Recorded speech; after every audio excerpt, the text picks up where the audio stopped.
the tremendous deference historically that this committee and the recommendations that come from this committee are given by the standing committee. So Steve, took that into account. We felt that it would be pretty much a done deal if anything that comes out of this committee you recommend. Is that a fair statement? Must mean something's coming up. Yes. Thank you. Thank you. I did submit testimony in advance, but this is different from what I sent you guys originally. I submitted it this afternoon with Tammy. Good afternoon, Chairman Roserpap, Chairman Frick, and members of the committee. Thank you for the chance to talk with you today about classroom computer safety, and special thanks to Senator Hershey for his support of this effort to protect our children. Back when Sid Kramer was county executive, I began my professional career as a network sales associate for Bethesda Computers, selling the first corporate Macintosh networks in the metro area. I went on to establish my own marketing firm in the Montgomery County area and designed the first digital city website for America Online. Senator Astle, I don't think he's here today, but he might remember that in the early 1990s, I helped establish the Community Associations of Annapolis. Representing that group on Governor Glendenning's Maryland electronic capital, I also helped develop the first interactive web pages for the state of Maryland. I then became the Internet Director for the Capital newspaper, where I oversaw secure online transactions and web development for over 9 years. So it is with decades of professional computer experience that I now observe my children's use of technology.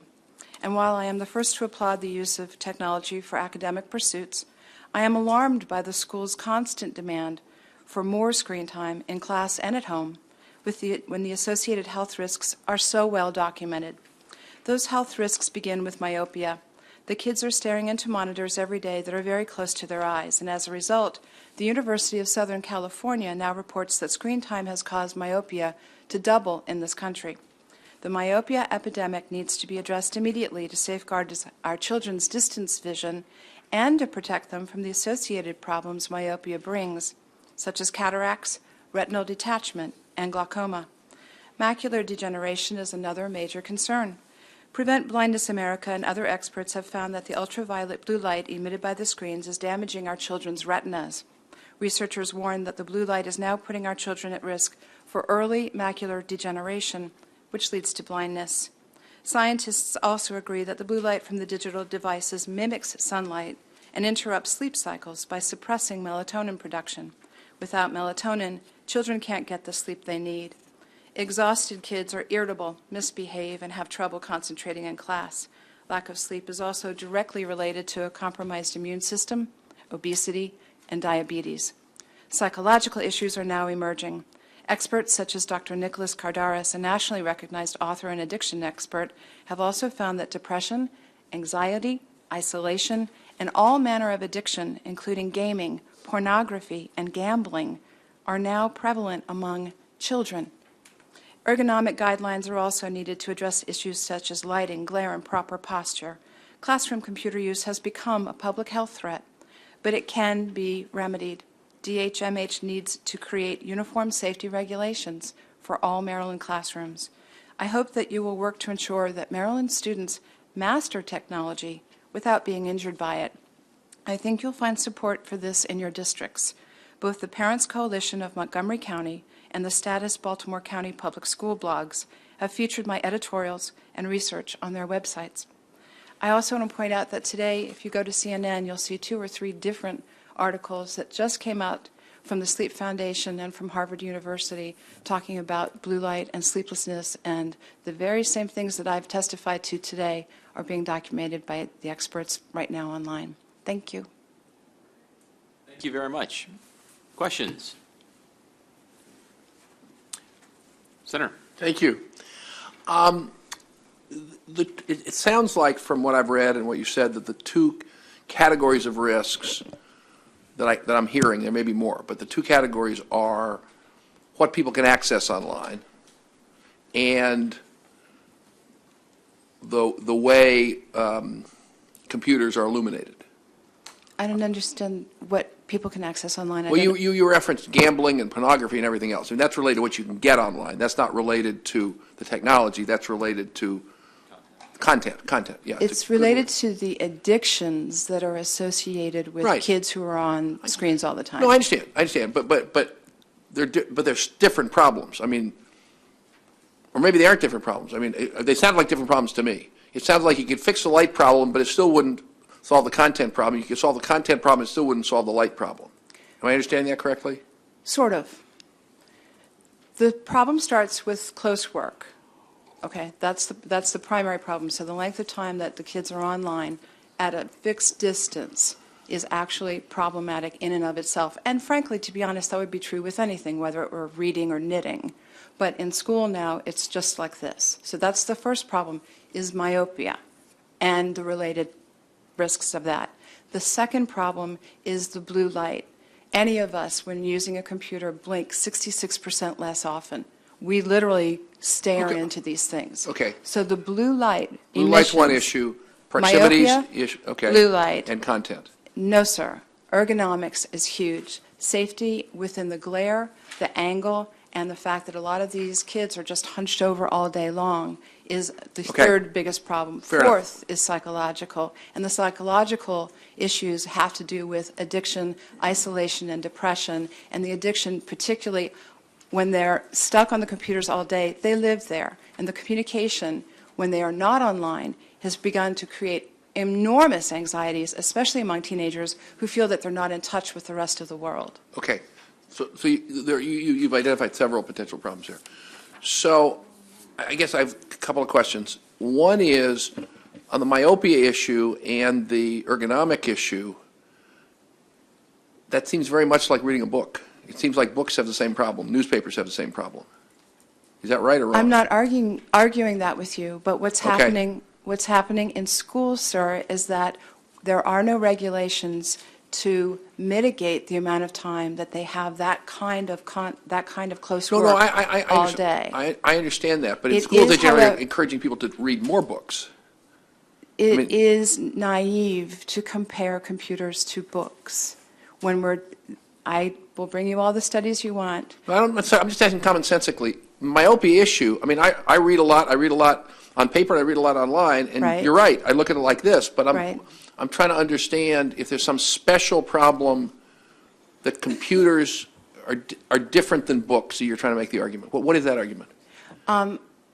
The difference is that the way that they're using the computers right now, and I'll give you the example of park testing, okay? When you read a book, you have the opportunity to look around and stretch.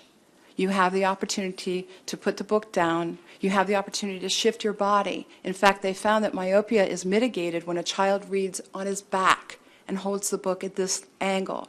So there are many ergonomic issues that are playing into this. However, when the kids are tested constantly at school using a computer, they don't have the opportunity to take those breaks, particularly, let's say, with park testing, 110 minutes straight with no break. So yeah, that myopia cannot Okay. be mitigated in the same way as you would a book. Okay, I appreciate that.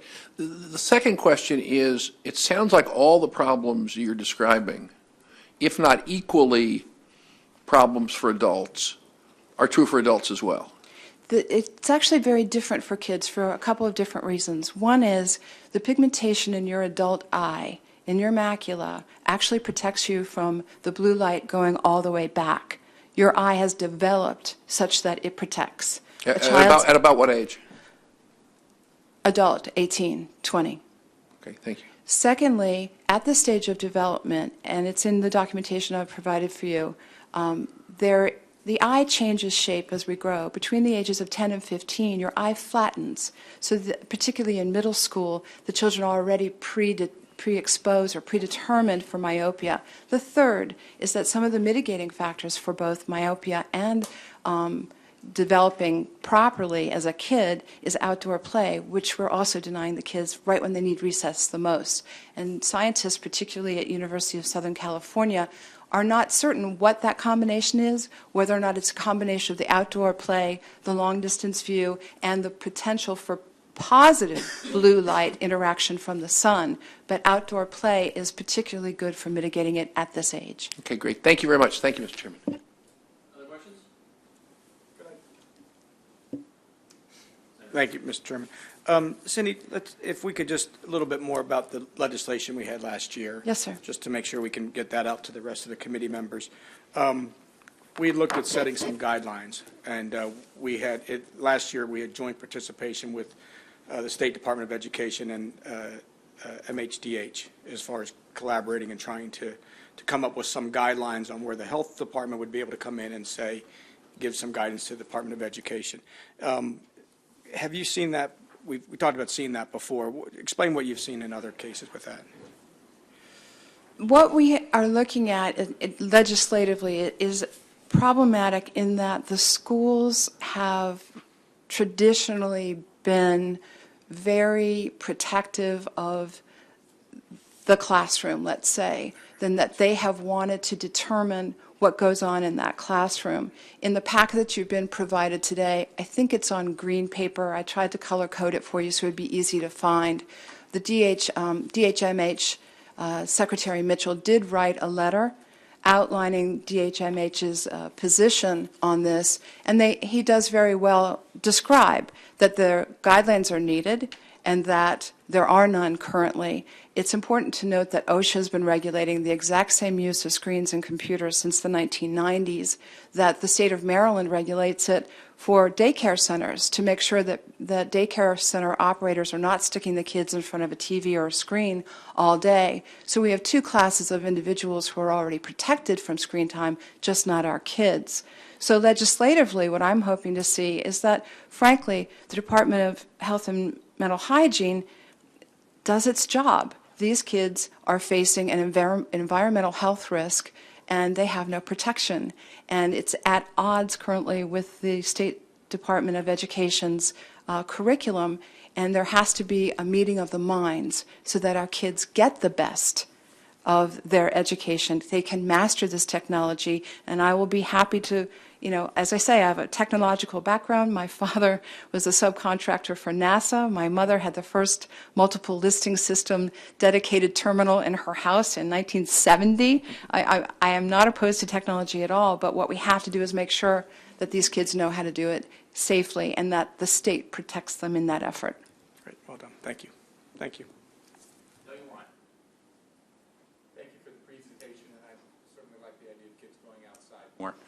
Question for you, or maybe for Senator Hershey. Did the Maryland Society of Ophthalmology or the Maryland Society of Optometry take positions on this bill or testify or offer I beat them up as much as I possibly could, both of them, all last session. I believe that we have a little bit of an issue in that the optometry department, the association, has its own legislative battle right now. They have some things in the works, and I don't know that they were willing, because we came in late last year, to take it up. Perhaps they would do so again this year.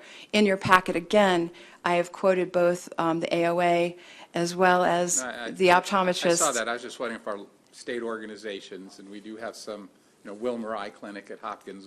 We certainly do, and ophthalmology service in the United States. The lead researcher on the USC study, the Keck Eye Institute, that has shown the myopia doubling, was a resident at the Wilmer Eye Institute at Johns Hopkins, and we will, if you will be so bold as to put this legislation forward, I will be happy to turn back to both associations to get some support this year. Thank you. I'd like to, if I could just add along those lines, you'll read most recently that the American Academy of Pediatrics has come out with some new screen time guidelines, and I was frankly appalled at their screen time guidelines, in as much as they avoided any comment regarding screen time in school. I contacted the lead researcher, and I got a very nice email back from her, and she described that in no way were they talking about schools. They've never commented about schools. And as you read Secretary Mitchell's comments, he notes that the AAP has never discussed, and they have nicely avoided, the issue of screens in the classroom. And I will be pursuing that with them both nationally as well as statewide. Thank you so much. I really appreciate your testimony, and we will look forward to digging into this come January. And out of an abundance of caution, if he continues to need to use his screen, Delegate Miller will be required to lie on his back and hold his laptop over his head. Excellent. For the Thank you remainder so of the much. hearing. Thank you very much. Moving ahead, we